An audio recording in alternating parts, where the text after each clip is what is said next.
Sidang kasus penipuan jual beli hotel dengan 3 terdakwa yakni Diana Istislam, M. Sofyan Wahyudi, dan Lee Dwi Laksana kembali digelar di Pengadilan Negeri Malang. Agenda sidang tersebut yakni pemeriksaan saksi korban. Sempat tertunda pada Senin lalu karena tidak hadirnya saksi. Sidang kasus penipuan jual beli hotel dengan terdakwa Diana Istislam, M. Sofyan Wahyudi, dan Lee Dwi Laksana kembali digelar di Pengadilan Negeri Kota Malang. Sidang yang dipimpin oleh Majelis Hakim Yudi Prasetya SH dengan agenda pemeriksaan saksi korban atau pelapor Indra Sujoko. Usai sidang, kuasa hukum pelapor atau korban Suhendro Priyadi SH mengatakan sidang tersebut berjalan baik, meski sempat diwarnai perdebatan antara kuasa hukum terdakwa dengan kliennya atau yang diperiksa sebagai saksi, di mana kuasa hukum terdakwa yang mempertanyakan berita acara pemeriksaan atau BAP dengan fakta persidangan. Kuasa hukum pelapor juga mengapresiasi itikat baik dari terdakwa 1 Diana Istislam yang telah mengganti kerugian yang dialami korban dan sementara masih dalam tahap proses. Sidang hari ini tadi ya berjalan baik, memang agak ada sedikit perdebatan antara salah satu kuasa hukum Diana dengan saksi klien kami. Ya itu sebenarnya menurut saya sih kurang substansi ya, hanya permainan kata-kata saja yang terjadi perdebatan. Jadi dia selalu mempertanyakan di BAP dengan fakta ini ya. Klien saya kan sudah menjelaskan apa adanya, cuman ya bingung klien saya karena permainan kata-kata saja. Sebenarnya pertanyaannya tidak substansi, justru malah ya sebenarnya terbukti ya. Cuman klien saya sudah menyatakan sejak awal bahwa ternyata Bu Diana ini artinya apa yang pernah dia janjikan dia laksanakan. Dia tadi pada itu perjanjian kan awal ngomong saya akan bertanggung jawab kalau ada apa-apa, dan itu memang sudah dilaksanakan, dia bertanggung jawab. Cuma jadi dari tim pengacaranya 1-2 lawyernya ada hanya satu yang tadi perdebatannya masalah permainan kata-kata menurut saya. Jadi tapi intinya permasalahan ini sudah terselesaikan dengan apa yang dijanjikan oleh Bu Diana? Ya menurut klien kami sudah ada pertanggungjawaban dari Bu Diana sebagaimana yang pernah dijanjikan pada saat pembuatan akte. Sementara kuasa hukum terdakwa Solehudin mengatakan untuk ganti rugi sedang dalam proses dan semua biaya ditanggung kliennya. Biaya ganti rugi merupakan itikat baik dan tanggung jawab dari kliennya. Sidang kasus penipuan jual beli hotel akan dilanjutkan pada Jumat 20 Maret mendatang. Sebelumnya kasus penipuan jual beli hotel yang menjerat 3 terdakwa bermula saat adanya hotel di wilayah Lowaru Kota Malang yang dijual oleh terdakwa M. Sofyan Wahyudi dan Lee Dwi Laksana kepada korban Indra. Penjualan hotel ini dijamin oleh Diana Istislam yang merupakan notaris. Namun setelah korban membayar, ternyata hotel tidak didapatkan korban. Bahkan sudah dijual ke orang lain. Merasa tertipu, korban kemudian melaporkan kasus tersebut ke Polresta Malang Kota. Ya, alhamdulillah tadi persidangan dengan menghadirkan saksi pelapor Mas Indra bahwa itu jelas bahwa tadi terkait dengan tanggung jawab itu adalah tanggung jawab ketika cover load itu ada di tangan notaris Diana Istislam. Itu yang paling penting. Yang kedua adalah kita sudah damai sebenarnya ya, sudah ada penyerahan aset dan sudah proses untuk balik nama dan semua biaya-biaya itu ditanggung oleh klien kami sebagai tanggung jawab secara pribadi. Jadi bukan sebagai notaris ya, bukan bersalah, tapi itikat baik karena kondisi kesehatan teman-teman wartawan juga mengetahui bahwa kondisinya kayak gitu. Yang itu yang pertama. Yang ketiga yang perlu dicatat adalah di situ tidak ada sedikit pun proses dari awal itu melibatkan notaris Diana. Jadi kesepakatan yang dilakukan oleh pembeli dan penjual itu di luar semua. Dan ketika itu sudah sepakat dari luar, dia mau proses jual beli. Jadi kalau menurut saya sebagai lawyernya Bu Diana bahwa itu kalau pasal 55 pun juga tidak ada, kalau menurut saya. Tidak ada, karena pasal 55 itu ikut serta, menyuruh lakukan, itu ada niat kejahatan, dan itu tidak ada sama sekali, karena yang berproses untuk jual beli justru mereka di luar, terus di dalam baru dia mengatakan mau proses. Ternyata tidak ada berkas yang sudah lengkap, sehingga menunda. Dia tidak memberi penomoran sama sekali, sehingga tidak ada produk hukum yang muncul gitu. Simon Alfredo melaporkan.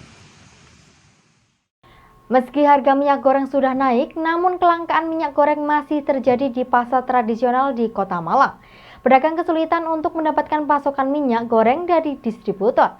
Beberapa distributor juga mensyaratkan pedagang untuk membeli barang lain sebagai pelengkap jika mau mendapatkan pasokan minyak goreng dalam jumlah banyak.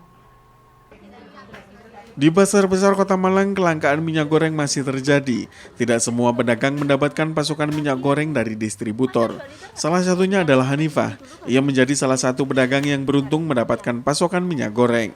Namun ia hanya mendapatkan separuh pasokan dari total pesanannya pada distributor. Barangnya langka, Mbak. Terkadang kita beli itu kosong, tidak ada barang, sampai kosong juga sih. Tidak ada barang sama sekali. Di toko grosir juga nggak ada. Mbak, ini kan minggu lalu nggak ada sama sekali. Ya. Mulai ada hari apa, Mbak? Hari ini, Mbak. Hari ini tapi nggak banyak. Jadi dibatasin belinya, masih ada. Senada dengan Hanifah, Nur Laila, pedagang lain di pasar besar Kota Malang ini bahkan tak mendapatkan pasokan sama sekali. Tidak hanya minyak goreng kemasan, minyak goreng curah juga tidak ada pasokan sama sekali. Nur Laila mengaku distributor minyak goreng mensyaratkan dirinya untuk membeli barang lainnya sebagai paket bundling jika ia ingin mendapatkan pasokan minyak goreng. Hal ini memberatkan dirinya lantaran barang lain tersebut tak begitu laku. Sebenarnya ya mau jual minyak goreng tapi dari distributor belum ada. Sudah nyari kemana aja, Mbak? Sudah nyari di toko-toko ini, pinggir-pinggir toko besar-besar ini. Kalau dari distributor sendiri gimana, Mbak? Kalau dari distributor masih, kalau mau ambil satu karton masih ada barang yang harus dibeli lagi gitu. Baru bisa dapat beli satu karton. Termasuk di toko-toko besar juga seperti itu? Seperti itu. Jadi kalau mau ambil satu karton harus beli barang yang lain dulu? Ya, baru bisa beli satu karton. Selain minyak goreng yang mengalami kelangkaan, sejumlah komoditas seperti telur dan daging sapi juga mengalami kenaikan harga. Harga telur mengalami kenaikan Rp5.000 per kotak, menjadi Rp230.000. Sementara daging sapi juga mengalami kenaikan Rp5.000 per kilogram, menjadi Rp125.000. Simon Alfredo melaporkan. Terima kasih Anda masih bersama kami dalam Info 7 Malang Raya. Akibat tergerus banjir, jembatan di Jalan Lembah Dieng, Sukun, Kota Malang terancam roboh. Pondasi jembatan keropos, bahkan satu pilar jembatan kini posisinya menggantung setelah tergerus air sungai. Beginilah kondisi jembatan yang berada di kawasan pintu masuk Lembah Dieng, Kelurahan Pisang Candi, Kota Malang. Menurut warga, kondisi keroposnya pondasi jembatan ini terjadi sejak 1 tahun terakhir. Namun kondisi semakin parah saat Kota Malang diguyur hujan deras dalam beberapa waktu terakhir, sehingga pada hari Jumat satu pilar jembatan roboh. Diduga derasnya hujan mengakibatkan naiknya debit air sungai sehingga mengerus pondasi jembatan. Warga yang melintas di jembatan khawatir dengan kondisi jembatan ini. Terlebih, hujan dengan intensitas tinggi juga masih kerap terjadi di Malang Raya. Dikhawatirkan kondisi jembatan semakin parah jika tidak segera mendapatkan penanganan. Sebagai langkah antisipasi, warga memberikan batas dengan tali rafia pada jembatan agar tidak dilalui kendaraan. Selain itu, untuk sementara jembatannya hanya bisa dilalui oleh satu kendaraan secara bergantian. Kalau keroposnya sudah lama ini, mungkin lebih dari setahunan ini sudah mulai keropos-keropos ini. Sudah lama sudah. Cuma yang kejadian yang barusan ini yang paling parah ini ya pada hari Jumat kemarin itu. Pada waktu hari Jumat sekitar jam 3 sorean. Hujan deras sama angin itu lah, baru itu yang longsor parah sekali pada waktu itu. Keras sekali ya itu longsorannya, Pak? Parah sekali yang mungkin yang hari Jumat kemarin itu. Yang paling parah itu sampai tiang yang paling bawah sampai gantung itu. Sudah gantung. Oh, udah gantung. Pak, apa kan jualan di sini? Iya. Gimana Pak? Khawatir nggak dengan kondisi ini? Ya sangat khawatir sekali sebenarnya. Makanya itu biasa misalnya jual di sini akhirnya pindah ke sebelah timur, agak ke timur itu. Biasanya di bawah tiang ini jualannya. Kalau dikasih pembatas itu sudah mulai berapa lama? Ya mulai hari Jumat itu. Hari Jumat itu begitu longsor, ambrol parah sekali lah. Warga banyak yang tahu. Nah, akhirnya itu sebenarnya apa itu sebenarnya mau ditutup itu, akses jalan itu mau ditutup. Cuma warga agak ada yang keberatan, akhirnya dibuat jalan separuh itu. Jadi biasanya dibuka semua, akhirnya dibuka cuma separuh aja itu. Simon Alfredo melaporkan. Untuk membantu keberlangsungan usaha para pedagang kaki lima akibat naiknya harga minyak goreng, Dewan Pimpinan Daerah Asosiasi Pedagang Kaki Lima Kota Batu menggelar kegiatan penyaluran minyak goreng curah bersubsidi. Selasa 22 Maret 2022 bertempat di Sekretariat DPD APKLI Kota Batu, Kelurahan Sisir, Kota Batu. Beginilah yang terlihat di kantor Sekretariat Dewan Pimpinan Daerah Asosiasi Pedagang Kaki Lima Kota Batu, Jalan Kapten Ibnu Sisir, Kota Batu.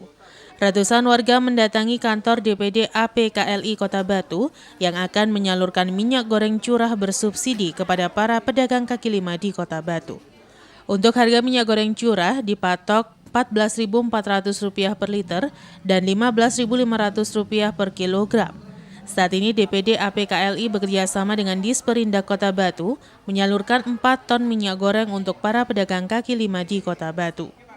Menurut Ketua DPD APKLI Kota Batu Mardi Setianingsih SH menjelaskan, kegiatan ini sebagai bentuk kepedulian DPD APKLI Kota Batu kepada para pedagang kaki lima agar bisa terjaga keberlangsungan usahanya akibat naiknya harga minyak goreng dan program ini bisa berkelanjutan. Di lokasi terlihat animo warga masyarakat begitu besar sehingga harus rela mengantri untuk mendapatkan minyak goreng bersubsidi. Para pedagang kaki lima menyambut positif dan berterima kasih kepada DPD APKLI Kota Batu yang menyalurkan minyak goreng bersubsidi kepada para pelaku UMKM dan pedagang kaki lima sehingga keberlangsungan usaha bisa tetap berjalan. Kita bersyukur kita mendapatkan suatu pembagian minyak goreng curah yang merupakan satu program untuk memperdayakan usaha kecil menengah khususnya PKL di Kota Batu. Seiring dengan peningkatan harga sawit di pasaran dunia, itu kita mengetahui minyak goreng menjadi sesuatu yang langka. Ini merupakan kebutuhan pokok yang tadinya menjadi suatu sasaran bagaimana peningkatan kesejahteraan bisa tercapai. Kami dari APKLI bersinergi dengan Disperindak Kota Batu mengadakan pembagian penyaluran minyak curah dengan harga subsidi yang dari pemerintah. Jadi harga adalah net Rp14.400 per liter, Rp15.500 per kilo. Itu kita berikan kepada yang sudah menjadi anggota di Asosiasi Pedagang Kaki Lima Indonesia Kota Batu. Untuk saat ini berapa kapasitas apa yang mau disalurkan berapa ini? Untuk saat ini karena tahap awal jadi masih sedikit. Jadi hanya 4 ton lebih sedikit itu yang nanti kita berikan kepada anggota yang sudah terdata. Berarti program ini akan terus ada sampai berapa kali ini ke depannya? Kami berharap program ini bisa berkelanjutan bagaimana kebutuhan akan minyak goreng terpenuhi. Kita jadwalkan nanti sekiranya diperkenankan oleh pemerintah 2 minggu sekali. Untuk animo warga masyarakat sendiri gimana nih animonya? Nah, saya melihat ternyata animo masyarakat sungguh luar biasa yang tadinya harus membawa jerigen sendiri nih. Jadi mereka dengan semangat, berarti mereka kan bisa kita nilai bahwa mereka ini memang butuh akan minyak goreng. Himbauan aja kepada warga masyarakat luas khususnya kepada anggota Asosiasi Pedagang Kaki Lima Indonesia di Kota Batu seperti apa himbauannya? Nah, kita berharap kepada khususnya anggota APKLI Kota Batu bisa semakin meningkatkan. Jadi produksinya tidak berhenti. Produksinya tidak berhenti, kebutuhan konsumen juga terpenuhi, kebutuhan produsen juga terpenuhi sehingga kebutuhan akan minyak goreng bisa terpenuhi. Ada pembatasan nggak untuk pembelian saat ini untuk berapa kilo dan sebagainya? Kalau untuk pembatasan untuk tahap awal ini tentu belum ada, cuma nanti kita di periode yang berikutnya tentunya kita ada pembatasan karena kemungkinan sosialisasi ini juga kan semakin diketahui masyarakat. Jadi kita bisa semakin berbagi. Jadi sesama pelaku usaha itu bisa berbagi dengan sesama pelaku usaha juga. Iwan Dikmawan melaporkan. Terima kasih Anda masih bersama kami dalam Info 7 Malang Raya. Sebanyak 17 karya seni rupa dipamerkan di Galeri Raos, Kota Batu. Pameran dengan tema besar banjir bandang ini merupakan hasil kolaborasi para perupa Batu. Diharapkan pameran ini akan memberikan wawasan tentang dunia seni rupa dan dinikmati oleh para masyarakat luas. Pameran seni rupa dengan tema banjir bandang dilaksanakan mulai hari Selasa sampai beberapa hari ke depan di Galeri Raos, Kota Batu. Pameran yang mengambil tema banjir bandang ini menampilkan 17 karya seni rupa dari 17 perupa dari Kota Batu, Malang Raya, dan juga Pasuruan. Puluhan karya seni rupa ini tidak hanya lukisan tetapi juga seni instalasi dengan berbagai judul karya yang dituangkan dalam berbagai media, oil on canvas, acrylic on canvas, dan lainnya. Para perupa yang berpartisipasi dalam pameran ini diantaranya Ahmad Langit Biru, Fajar Junaidi, Johari, Badri, dan Bambang W. Menurut salah seorang perupa yang berpartisipasi dalam pameran ini berharap karya seni rupa yang dipamerkan ini bisa menjadi daya tarik dan menjadi penyemangat bagi para perupa muda untuk terus berkarya dan bisa dinikmati tidak hanya oleh pecinta seni, tetapi juga oleh masyarakat luas. Di lokasi terlihat puluhan karya seni yang dipamerkan ini tidak hanya seni lukis, tetapi beberapa seni instalasi dan seni lainnya yang menggambarkan banjir bandang dalam arti luas, bisa banjir akibat alam, banjir informasi, dan banjir-banjir lainnya. Ya, tujuan kegiatan pameran ini sebenarnya ini kan launchingnya Omah Mikir. Ya. Ya, Omah Mikir ini nanti ada 3 pilar, yaitu di literasi, penelitian juga sama exhibition atau pameran. Nah, dengan adanya openingnya Omah Mikir, kita ada event pameran sekalian. Awalnya di Omah Mikir yaitu pameran seni rupa. Ini berapa puluh karya yang ditampilkan saat ini? Yang ditampilkan 17 karya. Berupa dari mana aja ini? Dari Batu, Sigi, Malang, Pasuruan sama Surabaya. Nah, di sini banyak macam-macam aliran dan macam jenis karya macam-macam. Ya, yang di sini yang paling utamakan yaitu merespon tentang tema, yaitu tema besarnya banjir bandang. Nah, banjir bandang ini bisa diartikan dengan berbagai macam, tidak hanya bencana alam, tapi ada bencana banjir informasi, banjir tempat-tempat wisata dan macam-macam. Nah, karya-karya di sini juga variatif cara berupa untuk menangkap ide besar ini, tema besarnya.